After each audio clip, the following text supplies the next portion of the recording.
নমস্কার। Ramakrishna TV YouTube চ্যানেলের পক্ষ থেকে সকল মা, বাবা, দাদু, দিদা, ঠাকুমা, ঠাকুর দাদাদের জানাই অনেক অনেক ভালোবাসা, প্রীতি ও আন্তরিক শুভেচ্ছা। সবাই ভালো আছেন, ভালো থাকবেন। আমি আবারও চলে এসেছি শ্রী শ্রী রামকৃষ্ণ মিশনের স্বামী গীতানন্দ মহারাজজির লেখা ভাগবত কথা সম্পর্কে আলোচনা করতে। আজকে আমরা আলোচনা করব ভাগবত কথা থেকে 20 নম্বর অধ্যায় ফল বিক্রয়িনীর ফলদান। এবং একটাই কথা বলবো, যারা যারা আমার আগের ভিডিও বা এপিসোডগুলি মিস করেছেন ভাগবত কথা থেকে, অবশ্যই আপনারা রামাকৃষ্ণা টিভি ইউটিউব চ্যানেলের ভাগবত কথা প্লে লিস্টে গিয়ে আগের ভিডিও বা এপিসোডগুলো দেখে নিতে পারবেন। তো চলুন আজকের আলোচনা 20 নম্বর অধ্যায় ফল বিক্রয়িনীর ফলদান। মহারাজ পরীক্ষিত এবং উপস্থিত সাধু মহাত্মাদের মনকে ভগবানের মধুর বাল্যলীলার প্রচেষ্টায় একেবারে নিমজ্জিত করার জন্যই যেন সুখদেব কৃষ্ণের আরো কয়েকটি বাল্যলীলার বর্ণনা করেছেন। কোনো কোনো গোপী যারা মা যশোদার সমবয়স্কা এবং বাৎসল্যময়ী, তারা কখনো কখনো কৃষ্ণকে বলতেন, যদি নাচ তবে নাড়ু দেব, যদি নাচো তবে নাড়ু দেব। এইভাবে তারা কৃষ্ণকে উৎসাহিত করতেন এবং কৃষ্ণও তখন প্রাকৃত বালকের মতো নাচতেন। আবার কখনো বা পুতুল নাচের মতো সুতোয় বাঁধা পুতুলের মতো গোপীদের বশীভূত হয়ে যেন কিছু না বুঝেই কৃষ্ণ মুগ্ধভাবে উচ্চস্বরে গান ও নৃত্য করতেন। রাজসূয় যজ্ঞ, অশ্বমেধ যজ্ঞ প্রভৃতি সকল যজ্ঞেরই তিনি একমাত্র অর্চনীয়। ইন্দ্রাদি দেবতারা যাকে পুরুষ সুক্ত মন্ত্রে আরাধনা করেন, সেই সর্বারাধ্য ভগবান কৃষ্ণরূপে বাৎসল্য ভাবময় গোপীদের কাছে সামান্য নাড়ু চাইছেন, যেন নাড়ু তিনি কখনো দেখেননি, কখনো খাননি। এই হচ্ছে ভগবানের ভক্ত বাৎসল্য। ভক্তদের আনন্দ সাগরে ভালোবাসার জন্যই তার নাড়ুর প্রতি এমন লোভ। গোপীদের বাৎসল্য প্রেমে ভগবান এমনই বাধা পড়েছেন যে তাদের ইচ্ছা মতো কৃষ্ণ কখনো উচ্চস্বরে গান করেন, কখনো নৃত্য করেন, আবার কখনো বা গোপীদের কথা মতো নানা ফাই ফরমাস খাটেন। যারা শ্রীকৃষ্ণকে ভগবান বলে জানেন, তারা শ্রীকৃষ্ণের ঐশ্বর্য মাত্রই কেবল বোঝেন, তারা তার মাধুর্যের খবর রাখেন না। আবার ভক্তের কাছে ভগবান নিজের ভক্তাধীনতা দেখাবার জন্য নানা বাল্যলীলা করেন, এতে মাধুর্য রসের ভক্তেরা পরম আনন্দ লাভ করেন। ভগবান যেমন সর্ব ঐশ্বর্যপূর্ণ, তেমনই তিনি সর্বমাধুর্যময়। ভগবান তার 6টি মহাশক্তি ঐশ্বর্য, বীর্য, যশ, শ্রী, জ্ঞান ও বৈরাগ্য, এই 6টি মহাশক্তির দ্বারা সকলকে বশীভূত করে রেখেছেন। আবার তিনি তার নাম, রূপ, গুণ, লীলাদির দ্বারা সকলের হৃদয়কে আকর্ষণ করেন বলে তিনি সর্বমাধুর্যময়। ঐশ্বর্য জ্ঞাননিষ্ঠ ভক্তেরা শ্রী ভগবানের ঐশ্বর্য দেখে মুগ্ধ, তারা ভগবানের মাধুর্যের খোঁজ রাখেন না। আবার যারা সখ্য বাৎসল্য মধুর ভাবের ভক্ত, তারা ভগবানের মাধুর্য রসের মশগুল হয়ে থাকে। ভগবানের ঐশ্বর্য তাদের চোখেও পড়ে না। ভগবানের মাধুর্য রসে আকৃষ্ট হয়ে গোপীরা চোখের সামনে কৃষ্ণের বহুবিধ ঐশ্বর্য লীলা দেখেছেন। পুতনাবধ, শকটাবধ, জমালর্জুন ভজন, কালীয় দমন, গোবর্ধন ধারণ, এইসব দেখেও তারা কৃষ্ণকে ভগবান বলে বুঝতে পারেননি। কৃষ্ণ তাদের কাছে সামান্য শিশু মাত্র এবং প্রাকৃত শিশুর মতোই তারা কৃষ্ণকে বশে রেখে তার লালন পালন আদর যত্ন করেছেন। বিশ্বভুবনে ভগবান সর্বত্র সকলকে বশে রাখেন। কেবলমাত্র মাধুর্য ধাম বৃন্দাবনে তিনি নিজে ভক্তদের বশের থেকে লীলা করেন এবং তাদের আনন্দ সাগরে ডুবিয়ে রাখেন। ঐশ্বর্য জ্ঞাননিষ্ঠ ভক্তেরা ভগবানের মাধুর্য দেখতে পায় না, আবার মাধুর্যনিষ্ঠ ভক্তেরা ভগবানের ঐশ্বর্য ভাবে অন্ধ। ভগবানের মাধুর্য লীলায় তিনি নন্দ যশোদার অসহায় শিশুতে রূপান্তরিত হয়েছেন। মা যশোদা তাকে শাসন করছেন, দড়ি দিয়ে বাঁধছেন। এ কি ভাবা যায়? যার কৃপা কটাক্ষে জীবনের ভববন্ধন ছিন্ন হয়, তাকেই মা যশোদা বাঁধছেন। এই হচ্ছে মাধুর্য প্রেমের ঘনীভূত রূপ। এই প্রেমের কাছে ভগবান ছোট্ট হয়ে ভক্তের আজ্ঞাবহ হন, আর এই অবস্থায় ভক্ত আনন্দ সাগরে হাবুডুবু খেতে থাকেন। ব্রজধামে সকলেই কম বেশি মাধুর্য ভাবের সাধক। দাম বন্ধন লীলায় যশোদার মাধুর্য ভাব এবং কৃষ্ণের প্রেমাধীনতার কথা বিশেষভাবে বলা হয়েছে।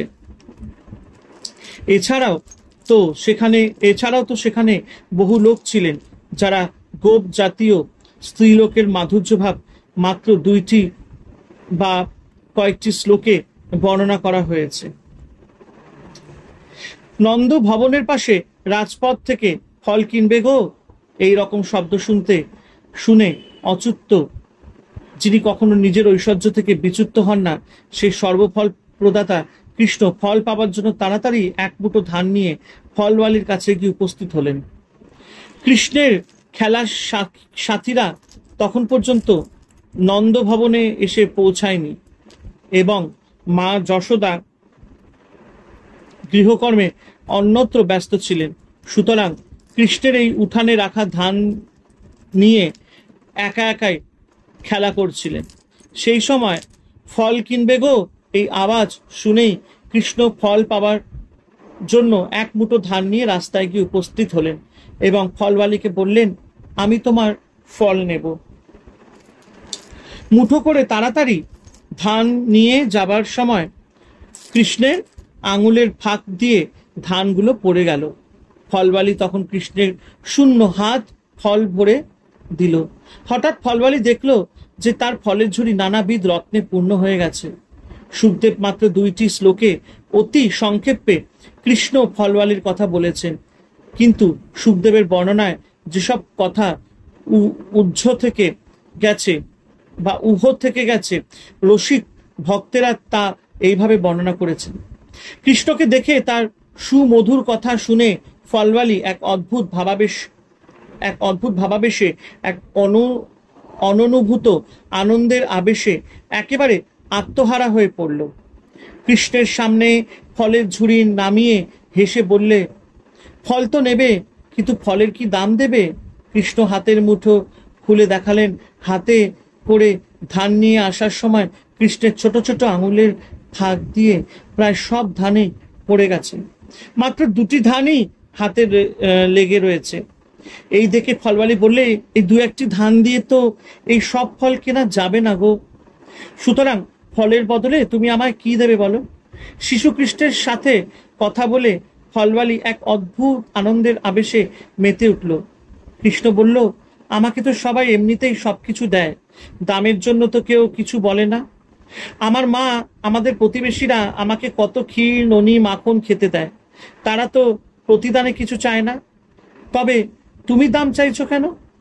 কৃষ্ণের কথা শুনে তাকে দেখে ফলওয়ালির এক অদ্ভুত ভাবান্তর হলো। তার চোখ দিয়ে অঝরে জল পড়তে লাগলো। তার ভিতরে সুপ্ত বাৎসল্য ভাব যেন জেগে উঠল। ফলওয়ালি বললে, তুমি যেমন ক্ষীর, ননি খাবার জন্য তোমার মাকে মা বলে ডাকো, তার কোলে ওঠো, সেই রকম তুমিও একবার আমাকে মা বলে ডাকো, একবার আমার কোলে ওঠো, তাহলে আমার সমস্ত ফলই তোমায় দেব, চিরদিন তোমার মায়ের দাসী হয়ে থাকবো। ফলওয়ালির ফলের উপর কৃষ্ণের অত্যন্ত লোভ হয়েছে, তাই ভাবলেন ওকে একবার মা বলে ওর কোলে উঠলে যদিও এতগুলি ফল আমায় দেয়, তবে ওকে একবার মা বলতে আর ওর কোলে উঠতে দোষ কি? ও তো আমাকে আমার মায়ের কাছ থেকে কেড়ে নিয়ে যাবে না, তার উপর ও তো আমার মার দাসী হতেই চাইছে, সুতরাং ওকে মা বলে ওর কোলে উঠলে কোনো দোষ হবে না। এইভাবে চিন্তা করে কৃষ্ণ এদিক ওদিক তাকিয়ে দেখলে যে কেউ কোথাও নেই। এই সুযোগে সে ফলওয়ালিকে মা বলে ডেকে তার কোলে উঠে তাকে কৃতার্থ করলেন। এদিকে কৃষ্ণের মুখে মা ডাক শুনে তাকে কোলে পেয়ে ফলওয়ালি আনন্দের আতিশয্যে একেবারে দিশেহারা হয়ে পড়ল। হবেই তো, যাকে এক মুহূর্তে ধ্যানে দর্শন করার জন্য কত মুনি ঋষিরা যুগ যুগ ধরে তপস্যা করেন, সে সচিদানন্দ বিগ্রহ শ্রীকৃষ্ণকে ফলওয়ালি নিজের বুকের কাছে পেয়েছে, সুতরাং আনন্দে তাকে দিশেহারা হতেই হবে। শুধু কি তাই, বাকি জীবনটাই তার এক অনির্বচনীয় স্মৃতির আনন্দে ভেসে চলবে। যাই হোক, ফলওয়ালির সেই উচ্ছ্বাস একটু প্রশমিত হলে কৃষ্ণ তার কোল থেকে নেমে 2 হাত পেতে বললেন, এবার আমায় ফল দাও। ফলওয়ালি আনন্দে আত্মহারা হয়ে তার ঝুড়ি উজাড় করে সমস্ত ফল কৃষ্ণের হাতে দিয়ে দিল। ফল নিয়ে কৃষ্ণ ধীরে ধীরে বাড়ির মধ্যে চলে গেলেন। আর ফলবালি এক দৃষ্টিতে কৃষ্ণের চলার দিকে চেয়ে রইল। কৃষ্ণ তার চোখের আড়াল হতেই ফলবালির সামনে থেকে এই পরিদৃশ্যমান জগৎ যেন লুপ্ত হয়ে গেল। সঙ্গে সঙ্গে তার হৃদয় জীবন্ত হয়ে ফুটে উঠল কৃষ্ণের অনিন্দ সুন্দর মূর্তি, তার ফল চাওয়া, তার মা বলে ডাকা এবং তার কোলে ওঠা। এসব চিন্তায় বিভোর হয়ে ফলবালি যেন দিব্য বাৎসল্য ভাবে দিশেহারা হয়ে চলতে লাগলো। কোথায় যাচ্ছে, কেন যাচ্ছে, কিছুরই ঠিক নাই। হঠাৎ তার মনে হলো তার শূন্য ঝুড়িটা যেন খুব ভারী বোধ হচ্ছে। ঝুড়ি নামিয়ে দেখলো যে তার শূন্য ঝুড়িটা নানাবিধ মানিককে পূর্ণ হয়ে গেছে। ফলবালি আশ্চর্য হয়ে ভাবলেন, এ আবার কি? আমি বনবাসিনী, আমার ঝুড়িতে এত ধনরত্ন কোথা থেকে এলো? সঙ্গে সঙ্গে তার হৃদয় দিব্য জ্ঞানের উদয় হলো। অনুভব করলেন যে স্বয়ং বালরূপী ভগবানই তার সাথে এইভাবে খেলা করেছেন। তখন সে কাঁদতে কাঁদতে বলতে লাগলো, হে হৃদয় সুন্দর, আমি গরিব জ্ঞানহীন ফল বিক্রি করে জীবন ধারণ করি, তাই মোহের বশে তোমার কাছেও ফলের দাম চেয়েছিলাম। তাই কি তুমি তুচ্ছ মণিরত্ন দিয়ে আমায় ফাঁকি দিতে চাইছো? কিন্তু তা তো আমি আর কিছুতেই হতে দেব না। তুমি যখন একবার আমায় মা বলে ডেকে আমার কোলে উঠেছো, তখন তো আর আমি তোমায় ছাড়তে পারবো না, প্রাণ গেলেও না। তুমি যদি আমার কথা না শোনো, তবে তোমার মায়ের কাছে গিয়ে তার পা ধরে কাঁদবো, যেন তিনি আমায় তার দাসী করে রাখেন। তাহলে তোমাদের অঙ্গনের এক পাশে দাঁড়িয়ে তোমার মধুর বাল্যলীলা দেখে জীবন সার্থক করব।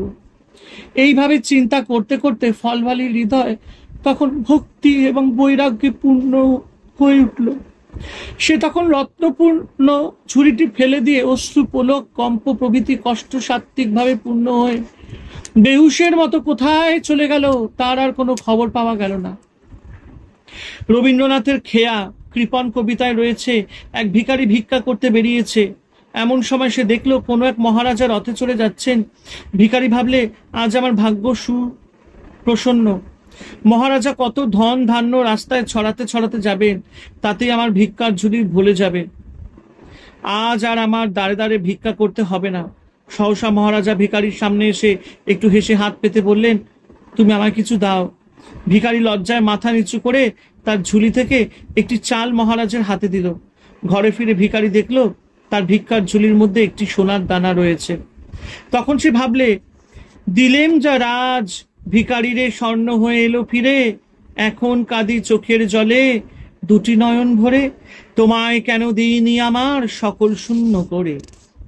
এখানে ভিখারির ধনের আকাঙ্ক্ষা ছিল, কিন্তু প্রাণ ভরে সে রাজাধিরাজকে নিজের সব কিছু দিতে পারেনি, দিয়েছিল মাত্র একটি তণ্ডুল কণা। পরে ওই ধনাকাঙ্ক্ষার জন্যই তার ক্ষোভ হয়েছিল। তখন যদি ঝুলি উজাড় করে মহারাজকে দিতাম। এদিকে ফলবালি ভালোবেসে তার ঝুড়ি উজাড় করে বালকৃষ্ণকে ফল দিয়েছে, এতে তার কিছুমাত্র ধন আকাঙ্ক্ষা ছিল না। সুতরাং সে যখন দেখলেও যে তার ঝুড়ি ধনরত্নে পূর্ণ হয়ে গেছে, তখন সে ভাবলো, এই সব দিয়ে আমি কি করব? আমি তো ধনরত্ন চাইনি, চেয়েছিলাম শুধু তোমাকেই। তাই ফলবালি ওই সব ধনরত্ন ফেলে দিয়ে বোধ হয় তারই সন্ধানে চলে গেল। জগতের লোক ধনরত্ন চায়, কিন্তু জগতের যিনি অধীশ্বর তাকে চায় না। সাধারণ মানুষ জগতের ঐশ্বর্য ভোগ করতে চায়, আর ভক্ত চায় ভগবানের মাধুর্য সম্ভোগ করতে।